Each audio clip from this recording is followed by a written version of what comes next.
go for it. Yeah. Punch him down. Don't punch down. In a 2010 article appearing in The New Yorker about the Panthers, writer David Samuels met with a Serbian man who went by Eugene, who claimed to have knowledge of Panther operations. According to Eugene, quote, they hate everybody. They hate Germany, the Vatican, the USA, their own governments. They're junkies who hate. You get a call from a guy, you meet 10 other guys, and you get paid. Some are cousins, some are good friends. All of them will be in prison in 5 or 10 years. End quote. Would you heist with... Yeah. Heist with my pals. Answer carefully, you might hurt someone's feelings. Big time. Big time, yeah. I would. I trust him with my life. Which ones? Just thinking of all my funny friends. I miss them. They're all in Chicago. Nobody local that you would do a heist with? I'd probably heist with Sarah. Yeah. Fine, yeah. I mean, I wouldn't heist with you. Oh, us heisting? Yeah, I'd probably heist with you, I guess. Yeah. It's too late. I guess some of them were just acquaintances, so. You son of a bitch. How dare you? Despite their prolific portfolio of heists and hundreds of resulting arrests, much about the Pink Panthers remains an enigma. Estimates for how many members they count in their ranks range from dozens, not including facilitators aiding them across Europe, to hundreds. Like most theories about the Panthers, this is impossible to verify. Who is in charge of the group and who orders the heists continues to be a mystery. Where stolen items are hidden or how they are laundered is largely unknown, as well as if there exists any sort of Pink Panther headquarters. What is known, however, is that the group is anything but inactive. In 2018 alone, in 3 separate heists, the Pink Panthers stole approximately $2.3 million worth of jewelry from a Christie's exhibition in Venice, treasures from the Swedish monarchy from a cathedral, and a tiara from a British manor house. So, if you have a bunch of expensive jewelry stashed away someplace, you might want to make sure it's secure, because amongst the many mysteries surrounding the group, one stands out. Where the Pink Panthers will strike next remains unsolved.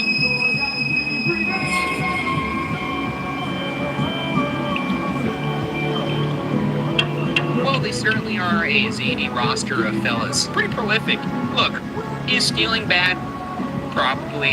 Depends who from. That being said, I don't have anything of value, so you don't have to steal anything from a moi. But if you do want to steal something, Mr. Moneybags over there, Don't steal from me. steal his cat. Don't steal my fucking cat. If you're watching this, Pink Panthers, steal all of Shane Madej's left shoes. And leave him only the right. It'll drive him insane. It's gonna be very funny if 5 Serbian men walk into my apartment this weekend wearing wigs. Give us your cat. And all of your left shoes and socks. I got burgoozled. Burgoozled once again.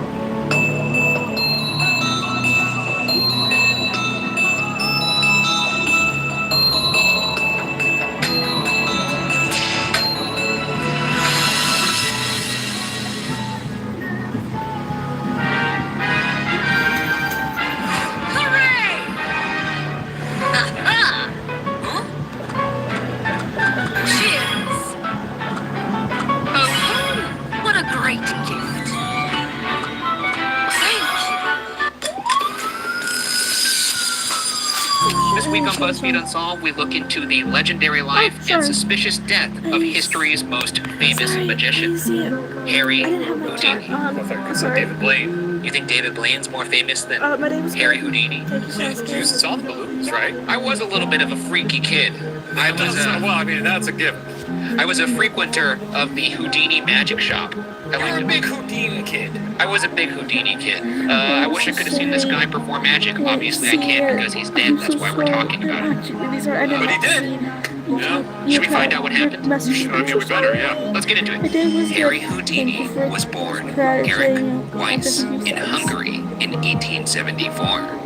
When he was 4, he emigrated to the U.S. with his mother Cecilia and 4 brothers to meet with his father, Herman, who had already moved to the States a few years before. They settled in the town of Appleton, Wisconsin, where his father was a rabbi at a small Reform congregation. The family's relative poverty imprinted a drive to be successful on the boy who would be Houdini. By the age of 9, in part to help support his family, Eric began working as a trapeze performer in circuses. In 1882, his family moved to New York City, where Eric began performing in vaudeville shows, then considered to be the top of the entertainment pyramid. Though, at first, Eric didn't make much impact. I know it worked out in the long run, but if I'm Herman, toiling to provide for my wife, Cecilia, is that her name? Yeah. Your boy comes to you and says, I'm going to step up, help out the family, I'm going to pitch in, I'm going to get a job. I'd be like, you're the best son. What are you going to do? I'm going to be a trapeze artist. I'd be like, get out of my house. In 1891, a 17-year-old Eric and friend Jacob Hyman created an act that included a basic set of card and magic tricks called the Brothers Houdini. In 1892, after the death of Eric's father, the Brothers Houdini took their show on the road, performing at dime museums and small theaters. In 1894, Eric married 18-year-old Wilhelmina Beatrice Rayner, or Bess, who became his stage assistant. The pair toured as the Houdinis, but life as traveling performers was hard. In 1898, the 25-year-old Houdini considered quitting the business altogether, burnt out from years on the road. You're getting on trains left and right, chugga chugga choo choo, hard to fall asleep on those things, can't even get a good night's sleep. Wake up, you're in Cleveland. Huh? Wake up, you're in Boise. Time to do magic, time to do magic, time to do magic. Can you imagine? I can't imagine. Imagine if you woke up in Florida. Time to get back on the train. Please! Mosquitoes the size of bats! Get me out of here! That's the part of the biopic where it's just montage. He's waking up, he's like, what's sitting in my head? They're like, do magic, you son of a bitch! In 1899, while performing in a beer garden in St. Paul, Minnesota, Houdini caught the attention of one Martin Beck, a man of influence in the world of vaudeville. After watching Houdini escape from a pair of handcuffs, Beck gave Houdini a pair of his own handcuffs to try to escape from. Houdini did so with ease.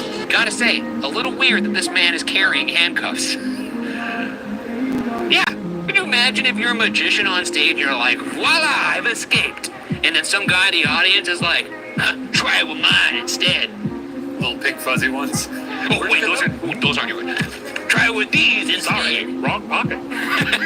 Impressed, Beck put the Houdinis on the influential Orpheum vaudeville circuit, which meant the husband and wife would perform fewer shows, but for more money. Houdini's profile began to rise as an escape artist, and he gained admiration for his skill at manipulating locks and pure brute strength. Don't know if you know this, but this guy was stacked. Like Tom Hardy? Jacked. Dude was big. He's a moose. Like, Have you seen a picture of this guy with his shirt off? There's pictures where he's like leaned out, like Brad Pitt in Fight Club. Yeah. That kind of look. But there's other ones where he's like straight up Bane. like human cloud. Yeah. Guy's a goddamn transformer. Right. Truckosaurus. You would think of magicians, you would think of like sweaty nerds, usually like performing card magic. Nowadays, yeah. They didn't have muscle tech back then, did they? Not that I know of. I think he was just like eating raw meat, just going into the forest and biting rabbits' heads off. Yeah. Pulling it out of the hat. Houdini also attracted thousands for the pure drama and showmanship of his performances. A typical act would see Houdini bound with chains and tossed in a box that was locked, roped, and weighted, which would then be tossed into water. Houdini, of course, escaped every time. In 1908, Houdini premiered his infamous milk can trick. First, a milk can filled with water was inspected by audience members. A handcuffed Houdini was then squeezed into the milk can, which was sealed with 6 padlocks. A curtain was drawn, and the audience held their breath along with the submerged magician. Within 2 minutes, Houdini would somehow break free and emerge from behind the milk can, with it still padlocked. In his lifetime, no one ever knew how he did it. How big is a milk can? Like, No, he wasn't squeezed into a milk bottle. This is like a bigger, like a barrel. Okay. Barrel's probably more accurate. I was about to be very impressed. That would be crazy. Yeah. I would love nothing more to travel back in time and see him do some of this bullshit. You know he'd kill on YouTube these days. So he probably would, but then it doesn't have the same kind of awe because it's not in front of a live audience. It's easier to fabricate. Yeah. Look, it's a trick, obviously, but the fact that no one knows how he did it, pretty cool. Yeah, it's This is a trick that's over 100 years old. You would think by now someone would be like, yeah, he obviously did this. I bet magicians know. They probably just don't tell anybody. Well, not from my research. You wouldn't be able to. You're not part of the league. The League? I've been to the Magic Castle 3 times. They let anybody in there. That's not what they told me. They told me that I'm the only person they've let in the Magic Castle in the last 20 years. Yeah. How much did you pay to get in there? They paid me. They paid me. That's not true. It's true. Ryan, is that true? At Agora Cyber Charter School, we know your child is one of a kind. That's why Agora Cyber Charter School. It's true. Ryan, is that true? No. Houdini had a penchant for not just creating his own amazing illusions, but performing other magicians' tricks as well. Only better. For instance, British magician Charles Morritt pioneered a trick where he made a live donkey disappear on stage. Houdini paid Morritt for the rights to perform the trick, and then figured out how to do it. But with an elephant. According to John Cox, author of the Houdini website, Wild About Harry, quote, "We still don't know how he did the elephant trick. He would Houdiniize these more common feats of magic. His mind was always innovating, always inventing," end quote. That would be like me saying like, hey, nice turtleneck, Shane, asking you where you got it, and then the next day I walk into the office and my turtleneck is much bigger than yours. It's like, all the way up I would here. feel pretty devastated if you complimented, and then the next day I just saw your judging eyes, just like, Oh, you like this turtleneck? oh, this whole thing? Part of the reason why, more than 100 years later, we still don't know the exact tricks behind Houdini's performances is because he guarded his secrets so well. Though he was wary of imitators, Houdini didn't patent his tricks, since in the patent process, he would have to give a detailed explanation for how they worked. Those explanations would be publicly available and therefore destroy the magic. To get around this, for his Chinese water torture cell trick, Houdini staged the trick on stage in England as a one-act play, with only a single person in the audience. This allowed him to copyright the act instead of patenting it, meaning no one else could perform the trick, and how he pulled it off could remain a secret. How do they do that nowadays? It's the same thing? What, in terms of keeping tricks a secret? Yeah. I don't know. I think that's some like inside baseball stuff for magicians. Only things that Magicians, let us know in the comments. well, I know because I'm in that, you know. No, you're not. You're not a magician. I've never seen you do magic. Wait, isn't that the best trick of all? No, actually, that's not impressive. I guess if you're good enough, you don't even have to worry about copyright, because who's going to figure it out? That's what I was just gonna say, yeah. If they figure it out, good for them. While Houdini cultivated an air of mystery around his death-defying feats, he never claimed his abilities to be supernatural. In fact, Houdini grew to detest claims of otherworldly powers, becoming one of leading critics of the spiritualist movement that was gaining momentum in Europe and the United States in the wake of World War I. In the 1890s, Houdini and his wife Bess dabbled in practicing spiritualism, attempting to summon the dead in public after researching names at local graveyards. It didn't take Houdini long to realize the entire practice was nonsense. Do you agree with that? No. Thought I got you. Look, So talking to the dead. we're gonna get into this more later in terms of what I believe. I'm very curious to find out your stance on life after death. I guess we'll just have to stay tuned.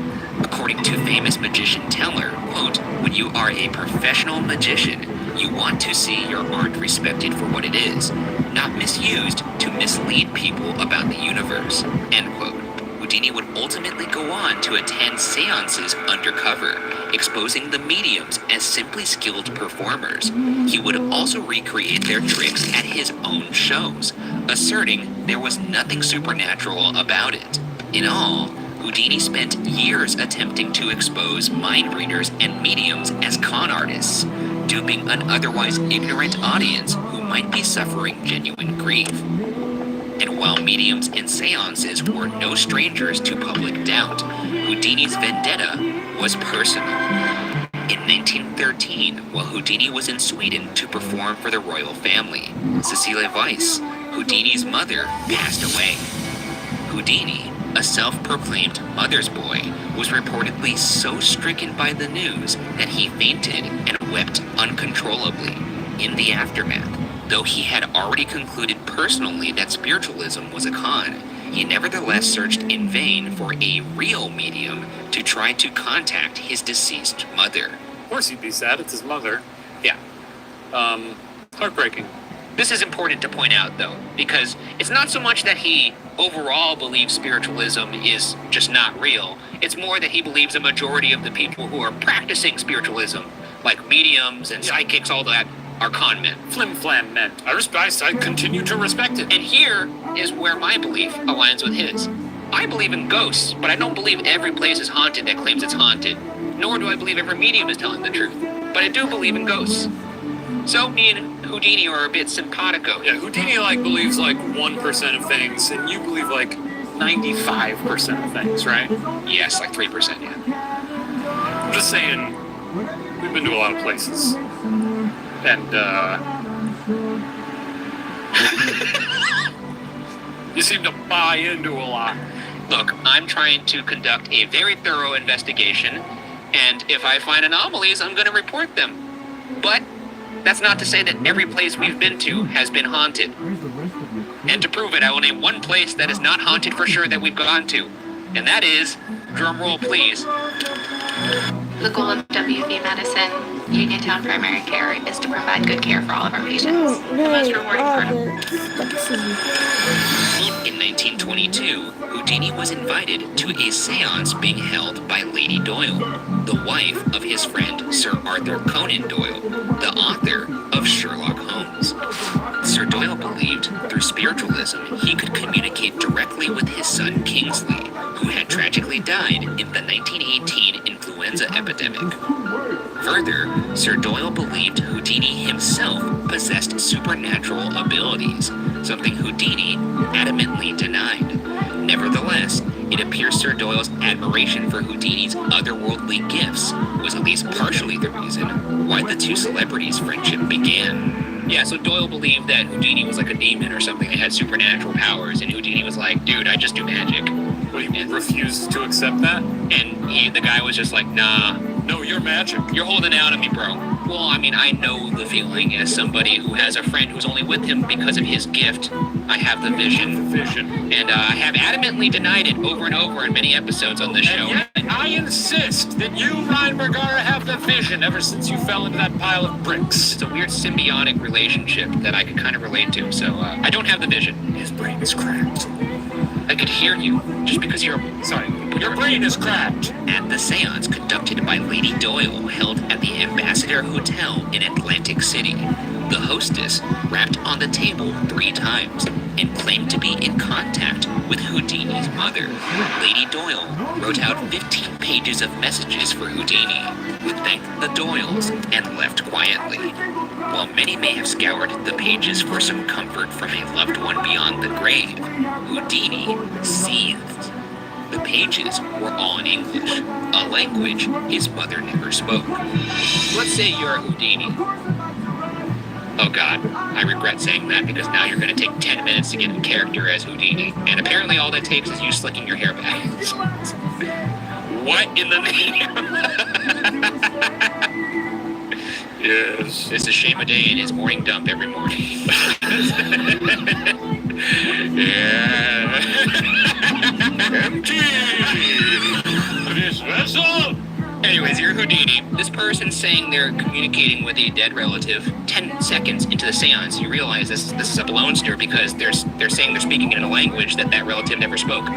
It's very funny to me that Houdini sat there and let this person scroll out 15 pages worth and didn't go like, she didn't speak English. The pettiness of this guy, I'm gonna make this person really sell it for an hour. Do you think he was seething? Or was he sort of He was seething. Okay, yeah, because I'd be pissed. So would you not say anything? I would be livid. And I would want them to feel shame. The seance with the Doyles seems to have been the final straw for Houdini, who now set out to expose spiritualists as frauds with renewed determination. Houdini had already written a book, Miracle Mongers and Their Methods, a complete expose of the modus operandi of fire eaters, heat resistors, poison eaters, venomous reptile defiers, sword swallowers, human ostriches, strongmen, etc., which exposed the tricks and trades of various sideshow level acts claiming miraculous feats. He started off at the bottom of the barrel, doing a bunch of sideshow acts, essentially. Now here he is writing a book exposing all these sideshow acts. Like, what did the sword swallowers do to him? What did the human ostriches do to him? By the way, human ostrich is a person, a human who just eats anything, like glass, or like a fucking soda can. My man David Blaine did that. I'm just saying, it's weird for me to just have him go, I hate spiritualists. I'm gonna come after every sideshow performer there ever was and make sure no one can perform except me. Well, but at the same time, someone could take him down too. If they figure out his tricks, they could go after him, and nobody's doing it. So I guess he's the best. And if he wants to take everybody else down, then good for him. Houdini followed that book up with A Magician Among the Spirits, a scathing expose on the spiritualist trickery. He also went forward with a 40-page illustrated pamphlet dedicated to taking down one popular medium in particular, Boston's Mina Crandon, also known as Marjorie. The pamphlet was appropriately titled, quote, Houdini exposes the tricks used by the Boston medium Marjorie, end quote. For as gifted as he was as a magician, not much of a wordsmith, this man. Would have worked as a YouTube title. That's true. A little long. Could have. I'm clicking. He gets his name up front. You know, he's not just like, the fraud, Marjorie. He's like, yo, I'm in this one. Check it out. Do you think Houdini would have been an expose vlogger in today's world? Big time. With just thumbs at him going like, Yeah. like looking surprised with question marks on it? Is Marjorie real? You'll never believe what I found when I googled Shane Madej. Houdini also began lecturing around the country about, quote, fraudulent spiritualistic phenomena, end quote, going so far as to testify before Congress in 1926, lobbying for a bill to regulate mediums and fortune tellers, potentially threatening to charge those, quote, pretending to tell fortunes for reward or compensation, end quote, with a crime. Unfortunately for Houdini, his campaign would be a short-lived one. On October 11th, 1926, Houdini broke his left ankle during a performance in Albany, New York. Being a goddamned professional, Houdini finished the performance and went against doctors' orders by traveling to his next set of performances in Montreal. While in Montreal, Houdini took time out of his schedule for one of his favorite pastimes, giving a lecture at McGill University about what fraudulent hucksters spiritualists were. After a matinee performance several days later, some medical students from McGill visited Houdini in his dressing room. One of the students, Jocelyn Gordon Whitehead, presumably because Houdini's reputation as a jacked dude with incredible strength preceded him, asked if he could punch the magician in the stomach. Houdini said yes, but before he could tighten his gut, the student dealt a few fast and hard blows. I just can't imagine going up to someone and be like, hey, can I punch you? And it's like, yeah, give It's like, Jesus Oh Christ. shit, are you dead?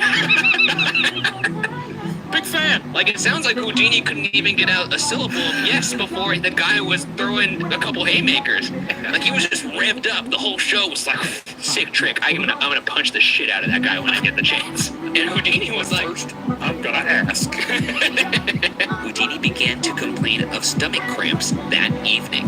During a 15-hour train ride to his next show in Detroit, Houdini was in a great deal of pain, both from his stomach and his shattered ankle, arriving in the Motor City with a 104-degree fever. A doctor was brought to the theater and diagnosed Houdini with acute appendicitis and told the magician he needed to get to the hospital immediately. Houdini refused, apparently declaring, quote, I'll do this show if it's my last, end quote. guys, we're downstairs. Only one bag, right? Of course. Hey! You gotta be kidding me. Jeez, where did you even find this thing? Custom made. Stupid ads. I hate them so much. Prophetic. Yeah, I'd be like, It was his last. I'm not gonna do this show. I would go to the hospital. Houdini somehow made it through the show, and eventually, his wife convinced him to finally go to a hospital. On October 24th, Houdini had an emergency operation to remove his already burst appendix. He underwent a second operation on October 28th. But on October 31st, 1926, Harry Houdini succumbed to a severe case of sepsis. This is interesting because I always thought it was like, bam, and then he's just like, ow, Yeah. dead, R.I.P. I didn't realize it was so protracted. And he did another show. Newspapers almost immediately began to speculate about foul play. With his final curtain drawn at the height of his popularity, it's time to jump into theories surrounding what brought down history's most famous magician. Our first theory, and the most widely accepted, is that Whitehead's meathead desire to hit another person accidentally caused the appendicitis that led to Houdini's demise. However, according to a 2013 study in the World Journal of Emergency Surgery, appendicitis as the result of blunt force trauma is extremely rare, to the extent that there is still debate whether it could ever happen. Of course, there's still the possibility that Houdini was developing appendicitis independently of the punches. Either way, this theory postulates that Houdini was simply the victim of random bad luck, and that refusing medical treatment certainly did not help matters. If your appendix is not doing great, and maybe doctors out there can holler at us and let us know, if it got punched, would it make it worse? I'm sure it wouldn't help, No. but like I just said, they're not even sure that it could be caused by blunt force trauma. It's possible that it was just going to happen regardless. In fact, this might have actually been, in a weird way, if you want to spin this, it could have been like a lucky turn of events if he went to the hospital. Yeah, but in the same way, maybe it's unlucky because of the punch. He was like, well, I got punched, I'll be fine. Whereas if it would have happened without the punch, I see. He doesn't strike me as the kind of cat that would be like, stomach's hurting out of nowhere, gotta go get this checked out. yeah. He's probably more like, I've escaped from a milk can, I could do anything. Yes, yeah. Yeah, hubris. Go to the hospital if you're hurting. Yeah. Moral of the story. Our second theory is that Whitehead was an assassin sent to try to murder Houdini by punching him to death. Houdini had no shortage of enemies, whether it was the other magicians he was constantly belittling, the individual mediums he was writing pamphlets discrediting, or the entire field of spiritualism that he was lobbying to make illegal. Perhaps someone got fed up with Houdini and wanted to prevent him from doing any more damage. Admittedly, this theory is a little weak. As we already said, trauma-caused appendicitis, if it even exists at all, is very rare. So it would be a pretty ineffective assassin who chooses that as their preferred means of murder. I will say, it's a very narrow window if this person was the perfect assassin to know that there's a 0.001% chance you could cause appendicitis from blunt force trauma, despite some people not even thinking that's possible. But Whitehead was a med student. Yes, but them saying that there's a very, very rare chance does not mean it's not like Smoke's scale that you have to shoot a little arrow into. It's just saying like the likeliness of that happening is almost impossible. Like, Not that there's a very specific technique. yeah, like to it. they don't have posters in med school where they're like, all right, here's the kill zone right here. If you punch right here, this guy's appendix is gonna go boom. Our final theory is that someone from the spiritualist underworld poisoned Houdini while he was in the hospital. We've already mentioned the spiritualist community's potential motivation for assassination. And according to a Houdini biography, The Secret Life of Houdini, poisoning was their preferred method of murder. Despite receiving death threats, Houdini and Bess traveled without security. Apart from explaining why random med school students could punch him on a whim, this means there would have been plenty of opportunity for a spiritualist with a syringe to get to a Houdini while he recovered from surgery. Houdini was buried without an autopsy, meaning there is no evidence to disprove or prove this theory.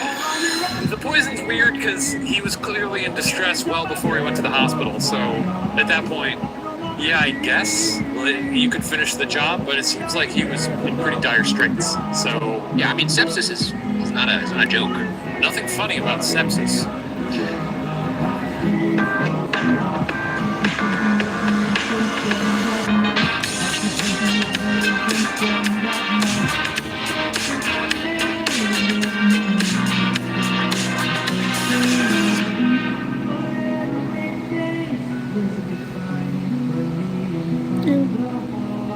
Dark means where it's gonna I'm not be laughing. white. Seems like you're throwing down the gauntlet. Sepsis. No laughs here. What do you want from me, man? Nothing. Just saying, we're not laughing at it. I'm not. I'm laughing at you. Are you laughing at I'm sepsis? laughing at you not laughing at sepsis, which is not something to laugh about. He's laughing at sepsis. I'm laughing at you not laughing. Houdini's sudden death shocked the world. The New York Times wrote of the collective disbelief that Houdini, quote, who so often had seemed to thousands to be cheating the very jaws of death, end quote, could die from the likes of appendicitis. If some angry spiritualists were behind Houdini's death, their plan ultimately backfired. Even in death, Houdini worked to discredit their field, as he and his wife had agreed that when one of them died,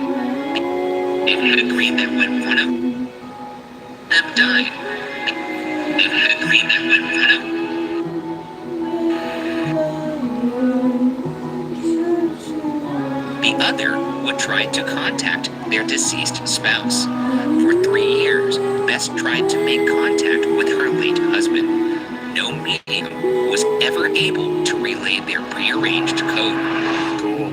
Which is, I won't lie, Baller. is out there. I feel like we should develop some sort of code between us, that if one of us dies, well, I'll tell you what, in the event of my untimely death, fingers crossed it doesn't happen, if it does, I will do everything in my power to prove that ghosts are real. I will show up at every haunted house, and I will paint the walls with, like, ghosts are real, this is Ryan Bergara, suck it Shane, stuff like that. It'd be funny if ghosts were real and you were on this mission and you died and you just went straight to hell. Would you even hunt for me if I died? A ghost?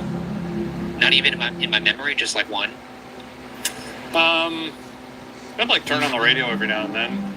You could do the thing that ghosts do, which is manipulate the airwaves. What if you did a spirit box session and it was the clearest one ever, but it still sounded like I don't do those rings on my balls, big boy. I'm like, oh, dude. Since we're unable to reliably communicate with Harry Houdini, the mystery of whether he was murdered by slighted fortune tellers or simply the victim of gastrointestinal trauma remains, like the secrets behind some of his amazing tricks, unsolved.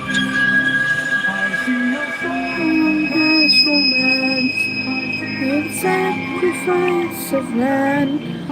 There's conjecture around his death here, but I feel pretty safe in saying that he likely suffered injuries or had appendicitis before. It's possible. Whatever, jokes aside, promise me you'll investigate my apartment after I die, if I die. I promise. Don't cross your feet. You uncross those fingers. Promise me right now on camera. I promise. Are you crossing anything? No. You promise what?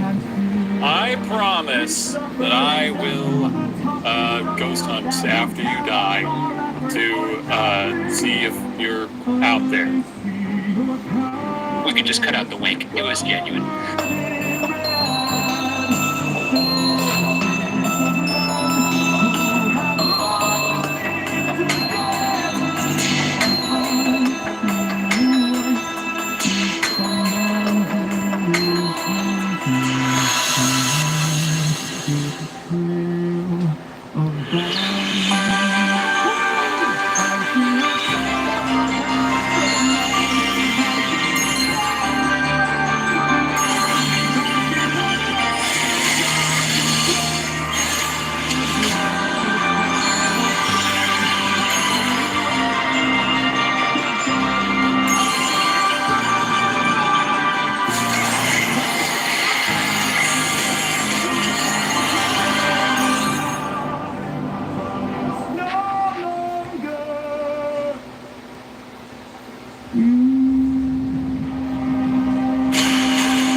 BuzzFeed Unsolved, we discussed the sudden disappearance of Cynthia Anderson, who vanished from her job in Toledo, Ohio, almost 40 years ago. I don't like the sound of that. Vanishing from your job? I would rather vanish from my home. That's true. Vanishing on the job, you're still working and then you just want to go home for the day. Too bad. You got vanished. All right, let's just get into it.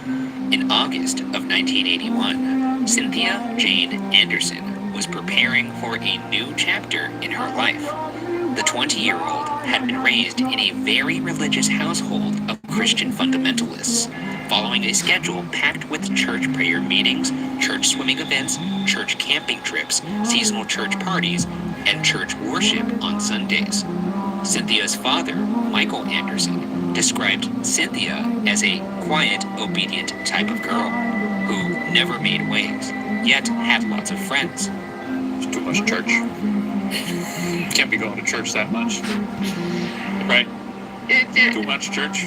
I mean, look, I don't know if we need to turn this into a commentary on the church. It's not a commentary, I'm just saying. It's too much church. She was a woman of faith who wasn't making any trouble. That's all that's communicating there. She could make trouble. If I were going to church that much, I'd kill someone. Cynthia was described by a neighbor as an attractive young woman, one who, quote, maybe caught the attention of a passerby, end quote. And while her parents insisted on strict rules and curfews while at home, Cynthia nevertheless had a boyfriend, also a part of the church. That summer, her father said Cynthia had been spending a lot of time on her face and becoming a bit of a debutante. We've all got phases in our lives where we're spending a lot of time on our faces, acting a bit like a debutante. We all do that. I do that every day. Spend a lot of time on my face. Clearly. You think this took 7.5 hours today? I don't The believe it, whole soul. but I do believe it at the same time, if that makes sense. Yeah. So, can't judge someone for that. Cynthia worked as a legal secretary in Toledo, Ohio, but was preparing to quit in order to attend Bible college, the same one in which her boyfriend was currently enrolled. And by the way things were going at the office, her last day at work couldn't come soon enough. Sounds like a bad work environment. Sounds like some foreshadowing here. Can't be fun to be a secretary in a law firm. Also, in this time, especially probably not so. I'm trying to think of a good lawyer joke. This lawyers, nobody likes them, right? No, you're doing great. This is good stuff. You got a lawyer joke? No, I was actually just watching. Look, we haven't toured the Borscht Belt, okay? We're not comedians. We're just a couple of assholes. Unnerving events had begun to happen at work. The previous year, on a wall across from her office window, someone painted the words, "I love you, Cindy," in large letters, along with a smaller, by GW. According to one of her friends, Cynthia was the only Cindy who worked on that side of the strip mall where the law office was located. The sign seemed intentionally placed in order for Cynthia to see it. Cynthia apparently had no idea who GW could have been. The message remained up for 6 months before finally being covered up. 6 months? Don't do this to people. Don't be painting "I love you" on buildings. It's not fun for anybody. No. Maybe if you're asking someone to homecoming. Yeah, like homecoming or prom. Fun. You can paint that all you want. Paint it. Paint it in big ass letters. Put it on the side of a barn. HC question. Yeah, you don't want to write all the letters. No, I HCWB question mark from question mark, and then you're like the Riddler. You send like a little Blair Witch thing with a bunch of twigs and some blood or something. A few weeks later, the same message reappeared. This time in even larger letters. The sign, however, would soon become the least of Cynthia's worries. What do you think of the strategy of like, all right, first sign didn't work, let's make it bigger? Yeah, I don't think there's a lot of, when people are obsessed, I'm going to guess they're not really thinking logically. This person is not like, well, I guess that didn't work and I should hang it up. Yeah. They're like, well, I guess the issue was it wasn't scary enough. Obviously, she couldn't see it. She couldn't read it. Okay, I'll make it bigger and I'll make the font brighter. Not the move. Not the move. If you're taking notes out there, don't do that. In that summer of '81, Cynthia began to be harassed by anonymous phone calls with disturbing, ominous messages. One of the law firm's clients, Larry Mullins, recalled a time when Cynthia received a call while he was in the office. Mullins said Cynthia picked up the phone and quickly hung up, only for the phone to ring again soon afterwards. According to Mullins, Cynthia's face betrayed the fact that, quote, she was scared, honestly, sincerely scared, end quote. Cynthia began experiencing recurring nightmares in which she would be kidnapped and murdered by a stranger. Due to the phone calls and Cynthia's growing and understandable paranoia, her employers instructed her to keep the office's doors locked at all times, even during business hours. They also installed an emergency buzzer at her desk, which would alert a nearby business if she were to use it. Unfortunately, these precautions would turn out to be inadequate. Jesus. Great. It's like a waking nightmare. That sounds awful. Yeah. Also kind of crazy that they did take these precautions and that they weren't enough. Yeah, it's odd that they're like, well, you're in peril. It seems like you're in perilous danger. Here's a button. I mean, they installed the "it's unfortunately dangerous to be a woman" button, and they gave her that, and that still wasn't enough. Which, by the way, they should have a security detail there, not just a light that shows nearby businesses in the strip mall that she's in trouble. I don't know what anybody who's like working at Aunt Anne's Pretzels is going to do if they see that red light go off. It's not like It's Auntie Anne's. oh, is it Auntie Anne's? Have some fucking respect. Time to treat yourself to an after-work drink. What'll it be? Vodka martini? Or a classic cold one? You know what? You can choose when they both get here. Get good times delivered fast with DoorDash.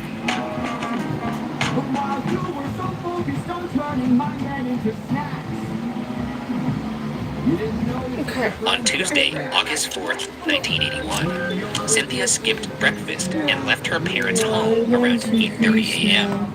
She drove to the law office on East Manhattan Boulevard and was seen as late as 9:45 a.m.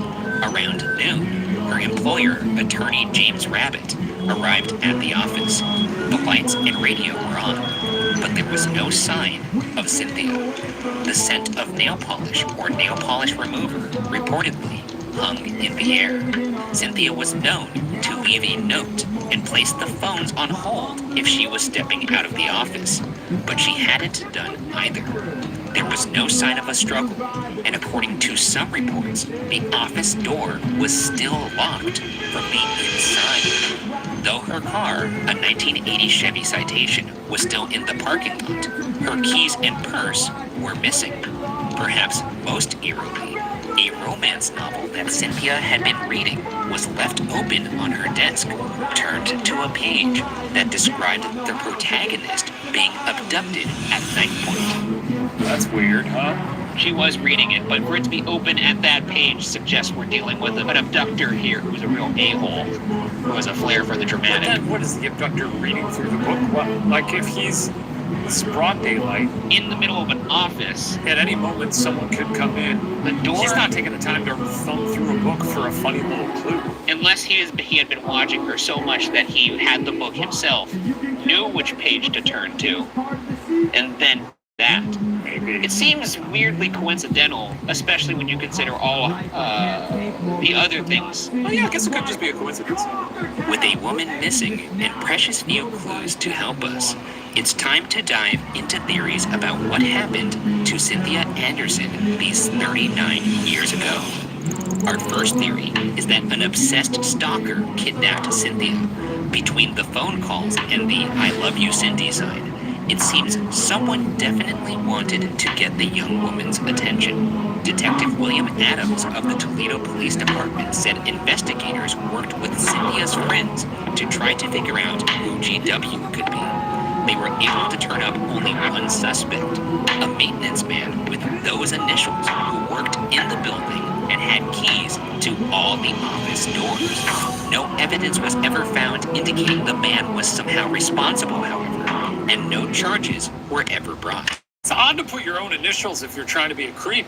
That's right? true, but this is also the same person who thought it was maybe, oh, the letters weren't big enough. Let's try then, give that another go. Yeah. So who knows? But I would also assume there's security cameras, and it can't be good for job security to start an art display on the opposite building within view of all your employers. As much as this may be compelling, it seems a little too easy. Eventually, the man who spray painted the I Love Cindy sign reportedly did come forward. He said the message was intended for a different Cynthia. And once again, he was never charged. Huh? The guy who read the thing. Yeah? He came forward. And it was intended for a different person. What? What are we doing here? I'm putting us into the mind of the investigators here. A different Cynthia. Yeah, Did she see it? I actually don't know that. I would have asked. Sounds like bad investigators. I've been like, tell me your story. How'd you meet? She's been Are watching you in love? We're married. We have six She kids. loved the sign. She loved it. And they'd be like, did she see it? And he would say, you tell me. Shows the ring. Yeah. She's I been thought he had a finger missing. You tell me. She bit my finger. Yeah. Strange that they wouldn't look into this guy, huh? Well, I guess they did. We actually reached out to see what came of that, but he wasn't charged, and I guess it wasn't for that Cynthia, which they must have verified somehow, which means to me he must have married said Cynthia or been together with that Cynthia. Yeah. They'd be like, well, oh, of course it was that other Cynthia. Show us your Cynthia. Where is Jesus Christ? Here's my wallet. There's 4 kids. See, you can see that Cynthia. That's me and her, please. A month after Cynthia disappeared, police received an anonymous phone call from a nervous, whispering female voice. The caller claimed Cynthia Anderson was being held in the basement of a white house. There were apparently 2 houses next to one another, owned by the same out-of-town family. The woman on the phone claimed to know the son of the family was the one holding Cynthia. Police begged for more details, but the caller hung up. Searches for houses like the one described yielded nothing. Well, that's terrifying, Ryan. That's no fun. I don't like to hear that. I've said this before, but teens, when they get crank calling, they're out of control. And I can see them being like, did you hear about this lady who went missing in our town? Oh, I dare you to call the cops. Don't. We've seen her. Okay, Jonesy. If I had a kid who did that, You'd lock him in the shed. he'd get a talking to. That's all I'd have Yeah, to say. talking to is probably more reasonable. Which, in the Bergara family, means locking them in Oh, the shed. yeah. All these deals are so good, you won't believe the prices. Can this price be real? This has to be a joke. It's no joke. This store is amazing. You have to see it for yourself. Ollie's Bargain Outlet sells famous brand name merchandise at up to 70% off the fancy store prices. Bargains on housewares, toys, bed and bath, books, food, gifts, and so much more. Hurry in to get the deals now, because when they're gone, they're gone. Ollie! Good stuff, cheap. I can never decide Your on child what to is say. one of a kind. That's why What is it? Agora Cyber Charter What School is it? provides student-focused No, education no. to help them meet their individual learning needs and reach their full potential. Agora Cyber Charter School. Enroll today.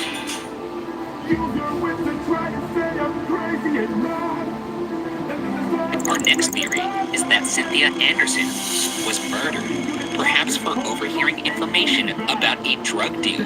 One of the attorneys working in the same office as Cynthia in 1981 was Richard Neller. In turn, one of Neller's clients was Jose Rodriguez Jr. In 1996, Neller and Rodriguez were both convicted for involvement in a long-time drug conspiracy. Authorities theorized that Cynthia could have perhaps overheard and Rodriguez discussing some drug deals. She would then have been kidnapped and murdered to secure her silence. In Rodriguez's 1995 trial, one informant testified that Rodriguez had admitted to having murdered the young woman while threatening Neller, whom he accused of representing him poorly. The judge ruled the admittance unreliable, concluding there was insufficient evidence to say either Neller or Rodriguez were involved in her disappearance, or that she had been kidnapped or murdered at all. It's a strange thing to lie about.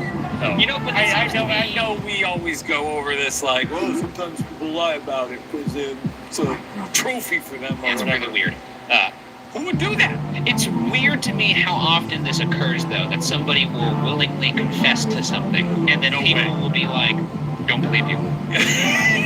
Didn't happen. Let's keep investigating. Especially if they were like, sorry, we got you on these drug charges. How do you plead? I killed a lady. Two other possible murderers are brothers Anthony and Nathaniel Cook.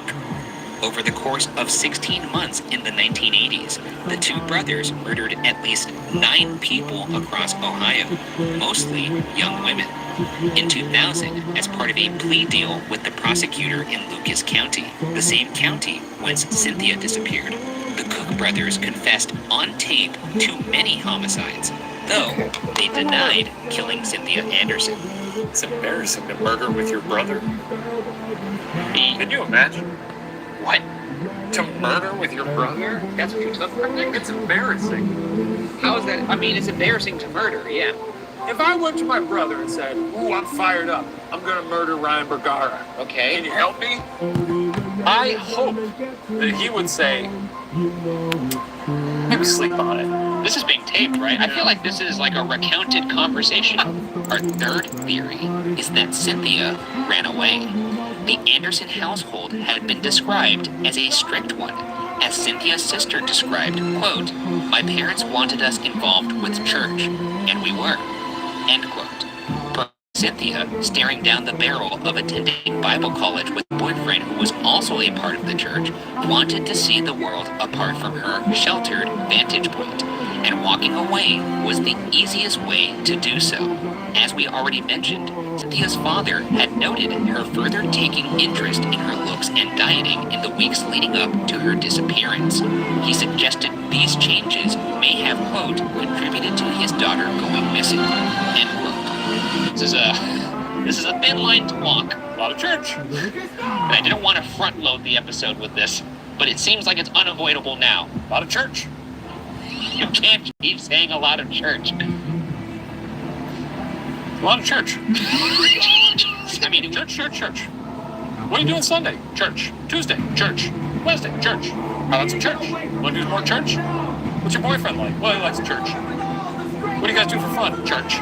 it's true, it's a lot of church. What are you guys studying in school? More church. We study Bible. Unfortunately. What are you Moderation. going to be doing for the rest of your life? Just church? Moderation is I'm key. out of there. Moderation is key. I'm bleaching my hair. I'm plucking all my eyelashes out. That's crazy. I'm getting out of there, man. The runaway theory is bolstered by the absence of any signs of struggle and the fact that the doors to the law office were locked. However, there was apparently a substantial amount of money left in her bank account, which would have helped her start a new life if that were her intention. You know, she could have met someone else, right? Now, also, Some heathen, here's the thing. a hot heathen, who was like, come on, hit the road. I got cash. Leave it all here. Is that I was just about to get to that because I was going to say that, like, I know a lot of people online point out that, okay, starting over is expensive, obviously. However, if you want to successfully make it seem like you've disappeared, you don't then pull out all the money from your bank account. Right. That doesn't scan. Also, it's 1981. You work at Baskin Robbins for a summer, you can buy a house. Is it possible? There we go. She was the one who made the phone call about, leading them on a wild goose chase to look for a white house, to throw them off her scent. Whispering, harder to identify her voice, because when you whisper, you can totally tell who that is. Well, that would explain the lack of detail in the tip. Yeah. Look, I'll say this. I know a lot of the time when we talk about these disappearance cases, there's always inevitably a theory about the person just vanishing themselves. Yeah. And it seems like we lead into that theory because, frankly, it's the most happy theory to get behind. Sure. But in this case, this one actually has a lot of weight to it. I do genuinely think it makes the most sense out of all the theories. I do too. Because if you just plug in all the circumstantial evidence, which is what we use to say, like, I think that guy's the murderer, if you do that formula, this theory is the one that makes the most sense. The lack of struggle, the door being locked from the inside, her not doing the things she usually does when she steps away from the office. It makes sense for what it's worth. And I didn't even think about the phone tip. Maybe you have somewhat of a detective brain. Cynthia, thanks for I watching. believe it. I've stamped it. That's my number one theory. Cool.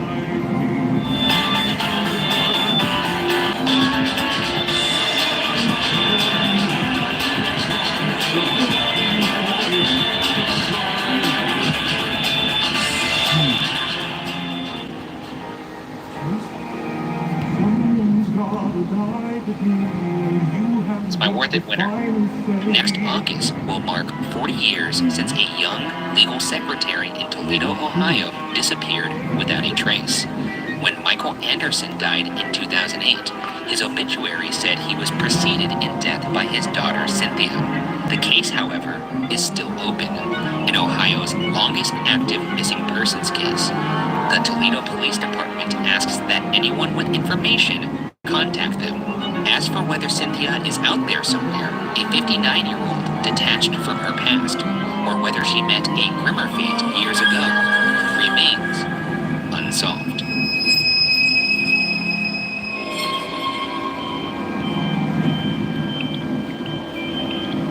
Well, look, I hope that last theory is true, and if that is true and you're watching the Cynthia, I don't think you are, I hope you're having a great life. Yeah, I'm rooting for her. Old gal out there. Hope she's living the dream, you know? She would also join a community of other people that we've covered and hoped that were just out there living their best life, too. Yeah, it's possible. It's possible. People have done it. People have gone off the grid, changed their lives. It's easier than you think. Well, if you vanished, I would look for you if you wanted me to look for you.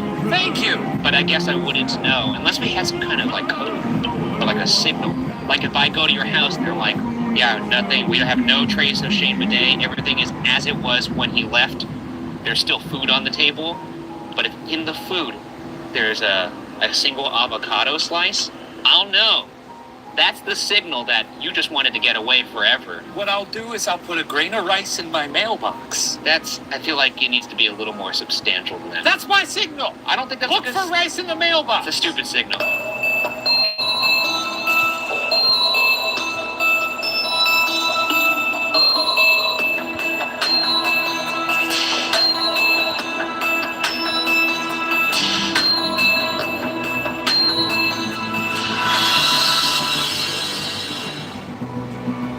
The goal of WV Medicine, Uniontown Primary Care, is to provide good care for all of our patients. The most rewarding part of my job is building relationships with my patients and getting to see them through the good life events and not only the bad. I would encourage patients to prioritize their health by coming to regular checkup visits. Be proactive about your health care. This week on BuzzFeed Unsolved, we look into a maritime disappearance so mysterious that it's unclear if a crime even occurred at all. The abandoned Mary Celeste. Well, that sounds thrilling and potentially simultaneously very boring. Well, it's more so that there's a spooky ship. I do like that. I'm listening. A bunch of spooky things happened on it. Okay. And there could be very scientific explanations, and then there could be other explanations. Oh. All right, well, let's get into whatever happened to the Mary Celeste. On May 18th, 1861, the merchant vessel, the Amazon, was launched from Spencer's Island in present-day Nova Scotia. The ship was about 100 feet long, over 25 feet wide, and made from spruce, pine, birch, and beech woods. Good wood? Good wood, right? A great medley of woods. Yeah, you want a nice, you want a varietal spread of wood Yeah. when you're making a vessel. A panoply of wood. A varietal vessel. After difficulties launching the ship, during which some reports claimed the boat refused to budge from its perch, the Amazon's maiden voyage was an inauspicious one. In what might be seen as an omen for the ship's future, the captain caught pneumonia, from which he would die. Think of how exciting it would be to be a captain of a boat. Oh. Not as exciting to get pneumonia and die, but like, you know. Well, here's my captain vibe, and then I want to hear yours. But here's what I'm gonna do. I'm gonna walk out my captain's quarters. I walk sort of to the ledge of the promenade or whatever it is there. Yeah, yeah. That looks beautiful. That looks stunning. Okay. Glimmering. Yeah. And I have one hand behind my back. We're gonna sidebar on that later, but Another yeah. one up here, sort of, like this. I just go. And then one of the boys on the poop deck looks up at me and goes, "Captain," and I just go, "That away, lads." Oh, I thought you were just gonna point at him to not talk to you. Like if I went, "Captain," and you just went, Walk the plank. if I was the captain, I'd say, "Hey everyone, check out my new boat. I'm gonna sail it for years and years to come." and then I'd die of pneumonia. Over the next few years, the ship was damaged on several occasions, eventually in 1867 running aground in Cow Bay, Cape Breton Island. This time, the ship was so banged up that its investors couldn't afford to have it repaired or even transported off the rocks. A man named Alexander McBean. Solid name. It's a solid name. Yeah, I love it. It really rolls off the tongue. McBean, what can I do for you? Mr. The mail's outside. You can do that too. A man named Alexander McBean managed to pull the wreckage from the rocks and refloat her. Ownership of the Amazon then passed to one John Howard Beatty, who sold the badly damaged boat to American Richard W. Haynes. Haynes replaced the keel and the entire bottom of the boat, added new spars, rigging, and sails, and renamed the boat the Mary Celeste, which was then seized by his creditors as Haynes was unable to pay his loans. McBean, flipping a ship. McBean, it sounds like, didn't make any big profit. I just don't know what will be in the market for an old boat. Well, it's 1861. What else are you gonna do? Get a new one. Eventually, the ship was sold to a New York shipping company and put under the captainship of Benjamin Spooner Briggs, a man whose life as a boat captain seemed predetermined by that name. Schooner for Spooner. That's good.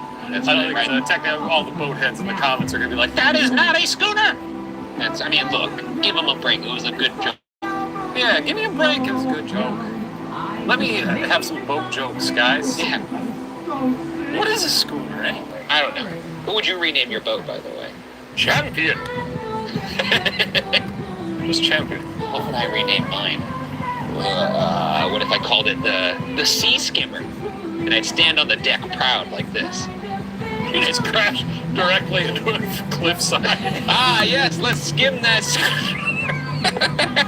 The skimmer and champion. We could be out there. I don't know how captains communicate with each other. Oh, we could have one of those little, Ah! those little things. A spyglass. A spyglass, and I'd look at you from my deck, you'd look at me from yours, and then we both crash into a cliffside. Oh, Bergara! Oh, look at that! It's Shady Boy! Look, you got the skimmer out today! Yeah, hey, wait, that looks closer. An experienced captain with a reputation for being responsible, respectable, and deeply religious, Briggs had been a full-time sailor for over 18 years. As he prepared for his first journey at the helm of the Mary Celeste, he wrote, quote, "Our vessel is in beautiful trim, and I hope we shall have a fine passage, but I have never been in her before, and can't say how she'll sail. We seem to have a very good mate and steward, and I hope I shall have a pleasant voyage." End quote. It's creepy. Yeah, it's People always using the feminine pronouns for boats. I've never been in her. also, he's really waxing poetic for just something. I'm assuming this is something he wrote in a journal. Who writes like that in Jesus a journal? Christ. This is a journal. I'm not confirming that, but I'm pretty sure it is. The things I write in my journal are like shorthand. It's not like, I'm always like, hate tuna sandwich. today sucks, today good. That's like mine. I'm not like, today I set voyage for Ralph's and looked out for some chorizo. And when I got it, boy, was it a pleasant smell in my kitchen that day. I beamed with pride as it hit my stomach. No. Need beer. Drink emotion.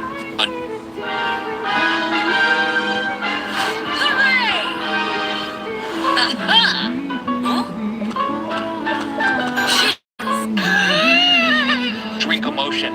On November 7th, 1872, loaded with 1,700 barrels of industrial alcohol meant for routine delivery, the Mary Celeste left New York City bound for Genoa, Italy. On board was Briggs, his wife Sarah, their 2-year-old daughter Sophia, and a crew of 7. In the early afternoon on December 4th, a British merchant vessel, the De Gratia, spotted the Mary Celeste about 400 miles east of the Azores, an archipelago in the mid-Atlantic off the coast of Portugal. When the Mary Celeste didn't respond to attempts to signal it, 3 members of the De Gratia were sent to board her. Dumb as hell to take your family on a boat. If you're an 18-year veteran of the sea, you would think like it's just another day at the office for you. It would be like you visiting Pa at whatever Pa did for Shane Madej. I feel like if I'm married to a man who's been at sea for 18 years... Oh, therein lies the riddle, though, because he's actually married to the sea. Enough of the sea! Are you going on that boat? Hell no. Here's the thing. If I see a boat that's not responding to signals, obviously you do have to send some people over. Yeah. But my thought, and because I'm a paranoid guy, Yeah. is that this ship is playing possum.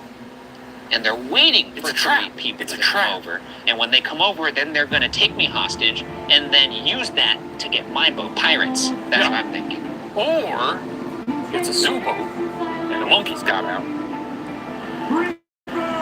Or it's a zoo boat and the monkeys got out. I'd be Okay, taking out my I'm gonna spyglass, looking at that end boat here. and saying, that Okay. boat's fucked. Thank you all for watching. I have to get to bed because I have something to do Three in the men morning. found the ship, But totally thank you guys for abandoned. watching. There was Good day no or night. trace Goodbye. of struggle, and the little damage the vessel showed was not